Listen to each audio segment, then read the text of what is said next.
Hello, Augies Worldwide. I'm Dave Kastler, amateur radio call sign KE0OG, here with another episode of Ask Dave. Today we're going to look at the Bilal Company Isotron for 20 meters. And if we look at the manual here, we see that the Isotrons are very weird shaped antennas. And the one that we're looking for is on 20 meters, which is actually this one right here. It's got a little plate like this. It's not very big.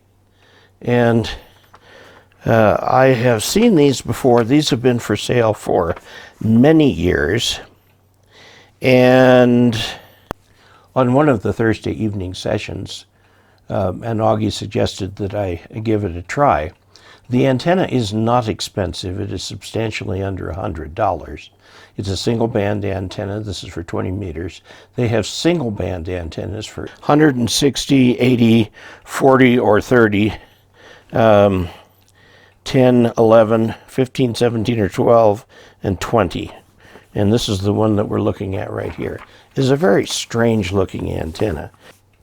He sends reviews. Here's one from 73. Which is a magazine that went bankrupt a very long time ago. This is from April 1996, so 24 years ago. He's been making them a long time. Now, if the antenna lives up to its height, it would be a very good antenna for somebody who has HOA restrictions or something like that, because it takes very little space. It does not look like an antenna. It looks like a yard ornament. And if you put it up, they do talk about attic mounting, though I wouldn't recommend it. This thing needs to be outside and it needs to be high. For the test, what I did was I mounted this antenna on one of my masts outside, so it's up about 20 feet. Fed it with coax, it's RG213 coax, 50 feet of it, to the lightning arrestor, and then from there it comes into the shack. And then I made a video on the software-defined radio using the circuit that goes from the antenna down through the ICOM 7300 and then through the adapter on the back of that gives us the broadband output, and then into a SDR play RSP1A, and then displayed on the screen over here, and got some screenshots and things like that. This it was very interesting. I'll give you the bottom line. It does work. That surprised me quite a bit. It is not what I would call a full-blown antenna, meaning the equivalent of a dipole. I compared it with my step IR big IR set for 20 meters. Which means it was a quarter wave, about 15, 16 feet off the ground. The bottom was at the ground and so on. So it was below the antenna, the Isotron, which was at 20 feet. And then I also compared it just as a reference to my beam, which is a hex beam. It's mounted at about 25 feet out in the backyard, which is not real high, but it's all I've got. So we'll give it a try. So now let's take a look. What we're going to do first of all is take a look at the antenna. Then we're going to go out and mount it and get it up in the air. And then we're going to come back in the shack and do some testing. We're going to use the MFJ 259B SWR analyzer and take a look at the thing.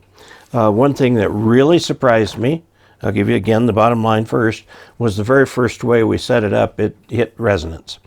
But I'll get into the details later. The bottom line is that it's an interesting antenna. It may be useful for people who are in antenna-restricted situations. It's not an antenna that's popular. I don't believe it's ever been reviewed in QST. So let's dive into the video. It's made by the Bilal Company. It's called an Isotron 20. So what we go.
My goodness, it's tuned.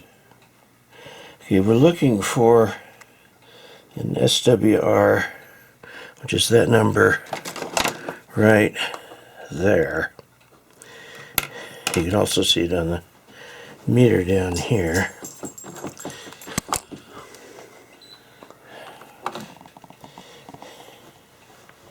And it's 2-to-1 bandwidth. It's the top of the band down to it's the whole band. 2-to-1 bandwidth, it's the whole band.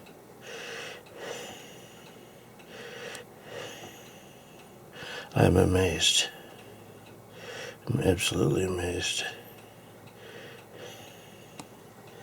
Okay, so what this shows is that the amateur band goes from 14.0 megahertz to 14.35. And this gives you the standing wave ratio, which is a measure of how much power goes out and is reflected back rather than radiated. And this thing can handle actually from 3-to-1 to 3-to-1, and it's huge. It covers 20 meter band very nicely. It is, we're not going to get a 1-to-1 out of this. 1-to-1 is the best, but this has an antenna tuner in it. So next stage of testing, now that it appears to be up and has good SWR. SWR is your first measure of an antenna to tell if the antenna is resonant at the frequency that you want. You want it to be resonant so that it'll accept the energy that's created by this thing. So let's turn this off. And F the hex beam. We have 2 other antennas out there that'll work on this same band. So what we're looking at is the entire spectrum. See now the noise level changes right there. That's on the antenna with gain. This is on the antenna under test. That's the big IR, I think. D big IR.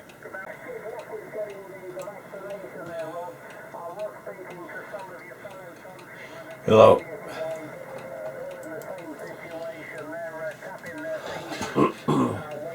Okay, this is the beam, the hex beam pointed to the northeast. Here's the antenna under test, the Isotron. Here's the big IR.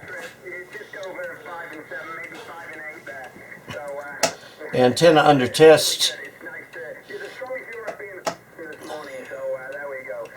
That's the beam. Antenna under test. Big IR. Kilo Echo Zero Oscar Golf. The actual receiver is this little black box right here. This is about as close to a black box as you can get. It is a black box with a little label on the back. This is the signal coming in. This goes to the computer.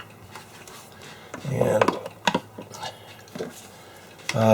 this right here selects the source for the signal. This right here is the one coming from the back of this.